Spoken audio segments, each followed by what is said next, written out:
L'arresto del boss di Castelvetrano, considerato la primula rossa della mafia, ha portato indietro la memoria al novembre del 2019, quando nella Marca e poi in tutta Italia si diffuse la notizia che in una cantina in località Campo di Pietra, frazione di Salgareda, si sarebbe rifugiato per qualche giorno uno degli ultimi grandi capi della criminalità organizzata siciliana, che da oltre 30 anni era iscritto nel registro del Viminale tra i più ricercati d'Italia. Il boss avrebbe usato come nascondiglio la casa del palermitano Vincenzo Centineo, coinvolto nell'ambito dell'inchiesta sui casalesi di Eraclea, e la notizia del suo passaggio in Veneto si era sparsa rapidamente. Era uscita da un informatore, adesso non so come si funzioni, che diceva che aveva soggiornato in una cantina gialla, se non ricordo male le parole vecchie, insomma, in una cantina gialla qui a Sagrera. Ora, cantine gialle ce ne sono tante, ma io conosco anche tutti. Io non penso, insomma, allora se non ricordo male, gli scambi che avevamo avuto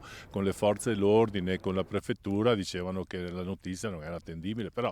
io questo non lo so. Le rivelazioni furono allora quelle di Emanuele Merenda, ex esattore della mafia e membro di un'organizzazione criminale in Veneto, smantellata poi dall'inchiesta sull'infiltrazione della camorra casalese sul litorale.